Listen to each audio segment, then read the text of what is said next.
Hello' everyone, আহক মই আপোনালোকক আজি গোৱালপাৰা টাউনৰ দুৰ্গা পূজা দেখাওঁ। এয়া হৈছে নেপালী মন্দিৰ গোৱালপাৰা টাউনৰ। পোনপ্ৰথমতে সকলোলৈকে শাৰদীয় দুৰ্গা পূজাৰ বহুত শুভেচ্ছা জনালোঁ। মা দুৰ্গাই যেন সকলোকে আশীষ দিয়ক। এয়া মই আপোনালোকক বাহিৰৰ পৰিৱেশ দেখাই আছোঁ নেপালী মন্দিৰৰ। চাওকচোন, ইয়াতে ডেক'ৰেশ্যন কৰিছে ল'টাছ টেম্পল আৰু বহুত লাইটিং দিছে, দেখিবলৈ বৰ ধুনীয়া লাগিছে নহয়নে?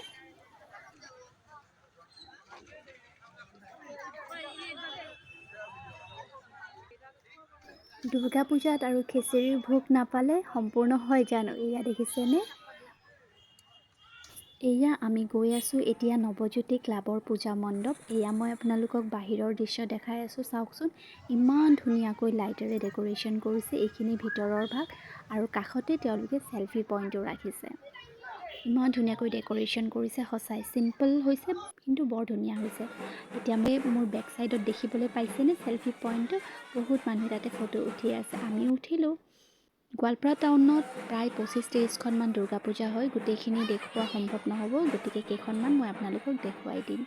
এয়া হৈছে বৰপুখুৰী পাৰৰ পূজাৰ মণ্ডপ আৰু এয়া হৈছে নয়াপাৰা পূজাৰ মণ্ডপ।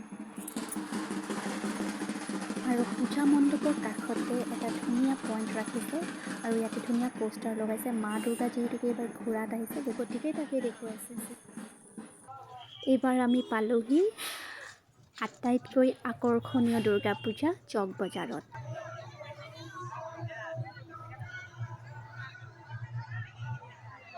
আমাৰ অসমীয়া পৰম্পৰাক থিম হিচাপে ৰাখি পেলাই প্ৰায় 38 ফুট ওখ জাপি নিৰ্মাণ কৰিছে আৰু দুয়ো কাষে পেঁপা দিছে, ঢোল দিছে আৰু আমাৰ পৰম্পৰাগত কিছুমান বস্তু যেনে জাপি, ডলা এনেদৰে চাৰিওফালে বৰ ধুনীয়াকৈ সজাই ৰাখিছে। বৰ ধুনীয়া এটা পৰিৱেশ আৰু বেকগ্ৰাউণ্ডত বিহুৰ গীতো বাজি আছে। ব'লক এতিয়া মই আপোনাক দেৱী মাৰ প্ৰতিমাটো দেখুৱাওঁ। এয়া সঁচাই বৰ আকৰ্ষণীয় হৈছে। দেৱী মাক আমাৰ অসমীয়া সাজপাৰ, মুগাৰ সাজপাৰ পিন্ধাই ৰাখিছে। চাওকচোন, কি ধুনীয়া লাগিছে নহয়নে?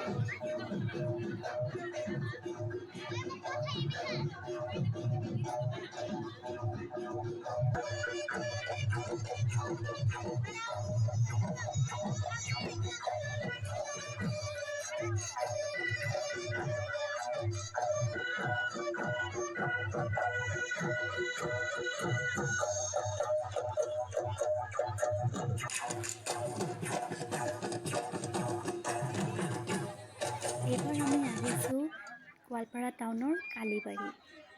চক বজাৰৰ ওচৰতে আছে। এয়া কালীবাৰীৰ দৃশ্য দেখিছেনে? ইমান ধুনীয়াকৈ সজাইছে।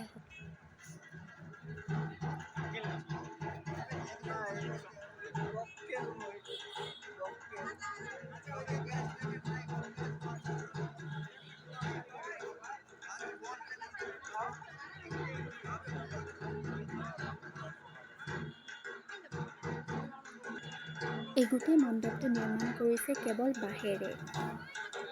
চাওকচোন, কি সুন্দৰ পৰিৱেশ আৰু ইমান ক্ৰিয়েটিভলি সজাইছে।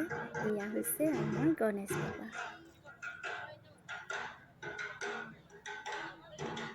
সঁচাই গোৱালপাৰা টাউনৰ ডেক'ৰেশ্যন এইবাৰ সঁচাই বৰ ধুনীয়া হৈছে।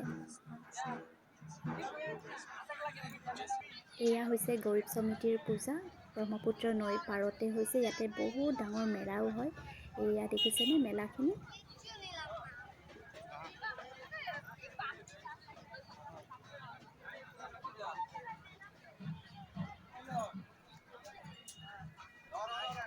আৰু এয়া হৈছে আটাইতকৈ পুৰণি মন্দিৰ হৰিসভা।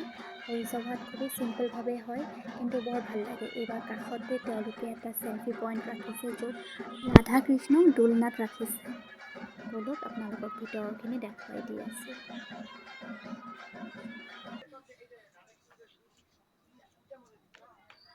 খুব ধুনীয়া হৈছে নহয়নে?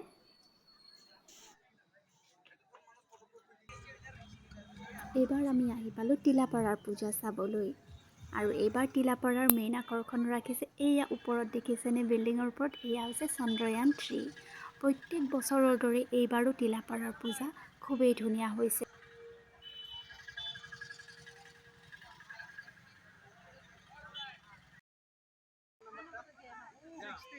আমি যিখিনি সময়ত গৈ পাইছোঁ সেইখিনি সময়ত শংখ বজোৱা কম্পিটিশ্যন চলি আছিল, গতিকে চাই পেলাই খুবেই ভাল লাগিল।